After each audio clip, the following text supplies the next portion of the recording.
जय माता दी। आप सभी पर माता की कृपा सदा बनी रहे। गुप्त नवरात्रि के 9वें दिन महाविद्या माँ मातंगी की और 10वें दिन महाविद्या माँ कमला की पूजा की जाती है। मातंगी देवी को प्रकृति की शक्ति माना गया है। मातंगी देवी इंद्रजाल और हर प्रकार के जादू टोने के प्रभाव को भी नष्ट कर देती हैं। पौराणिक मान्यताओं के अनुसार मातंगी देवी को भगवान शिव की शक्ति बताया गया है। मतंग भगवान शिव जी का नाम है। अपने गृहस्थ जीवन को सुखमय बनाने के लिए और इसके साथ ही मनोवांछित फल की प्राप्ति के लिए महाविद्या माँ मातंगी देवी की पूजा करनी चाहिए।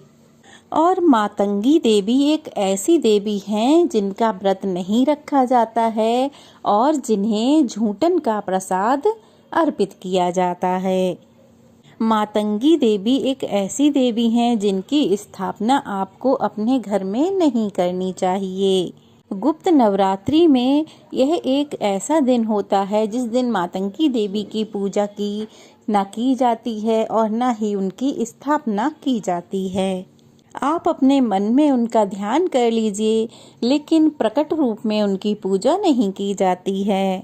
एक बार भगवान श्री हरि विष्णु और देवी लक्ष्मी भगवान भोलेनाथ और माता से मिलने उनके निवास स्थान कैलाश पर्वत पर पहुँचे।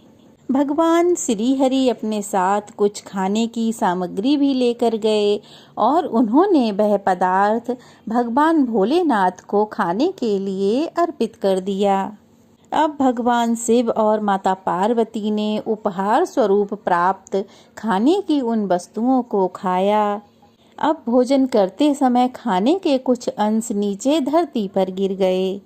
उन भोजन के नीचे गिरे हुए कणों में से श्याम वर्ण वाली एक देवी ने जन्म लिया, जो कि मातंगी देवी के नाम से विख्यात हुईं। देवी का प्रादुर्भाव जो कि धरती पर गिरे हुए उच्छिष्ट भोजन से हुआ था, जिसके परिणाम स्वरूप देवी का संबंध भोजन के उच्छिष्ट सामग्रियों से है। इन्हीं वस्तुओं से देवी की पूजा की जाती है और इन्हीं का भोग उन्हें अर्पित किया जाता है। अब क्योंकि महाविद्या मातंगी का यह स्वरूप माता सरस्वती के समान है, इसलिए इनकी साधना करने से, इनकी पूजा करने से माँ सरस्वती की साधना जितना ही फल प्राप्त होता है। इससे व्यक्ति की बुद्धि और विद्या का विकास होता है, साथ ही साथ व्यक्ति की वाणी भी मधुर होती है। माँ मातंगी की कृपा से कला और संगीत के क्षेत्र में भी वृद्धि देखने को मिलती है। साथ ही महाविद्या माँ मातंगी की पूजा करने से हर प्रकार के जादू टोने से मुक्ति पाई जा सकती है।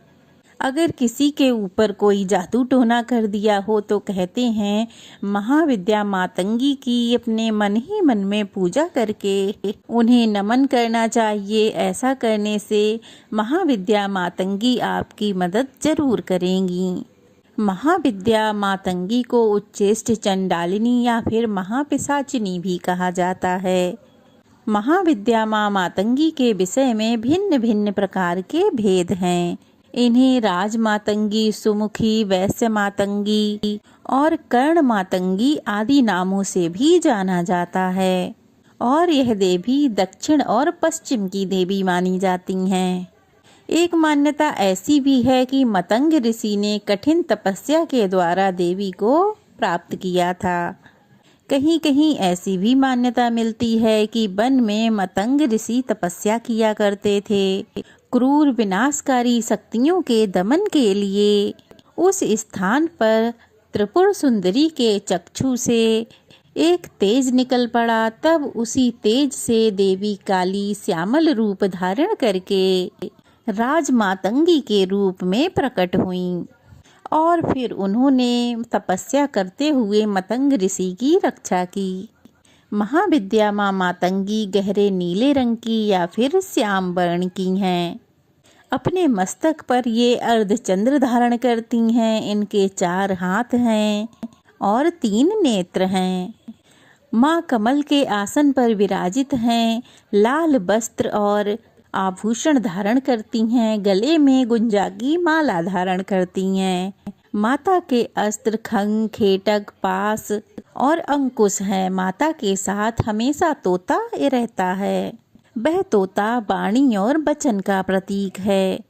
महाविद्या माँ मातंगी के विषय में एक और भी विशेष बात है कि जब महाविद्या माँ मातंगी को झूठन का भोग लगाया जाता है, तब ऐसा कहते हैं कि जब देवी पार्वती को चांडाल स्त्रियों के द्वारा झूठन का भोग लगाया गया, तब सभी देवगण और भगवान शिव के भूतगण इसका विरोध करने लगे।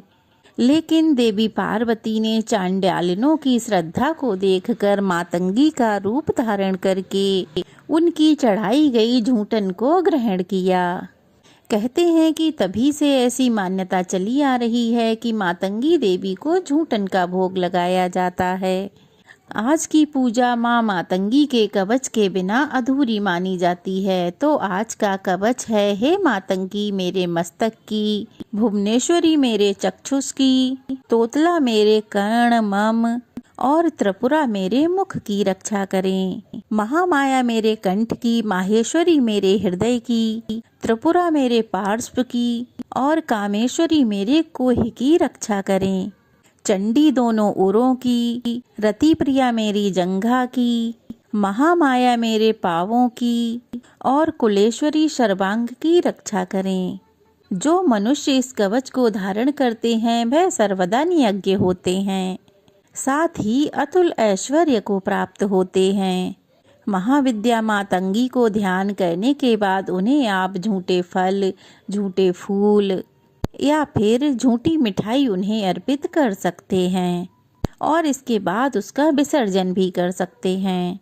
तो यह थी महाविद्या माँ मातंगी देवी की व्रत कथा, कवच और पूजा विधि। कैसी लगी कमेंट बॉक्स में ज़रूर बताइएगा। अच्छी लगी हो तो वीडियो को लाइक करके शेयर कीजिएगा, ढेर सारा प्यार और आशीर्वाद दीजिएगा। अगर नए हैं तो प्लीज़ चैनल को सब्सक्राइब कीजिएगा। जय माता दी। मैया की कृपा सदा आप पर और आपके परिवार पर यूं ही बनी रहे।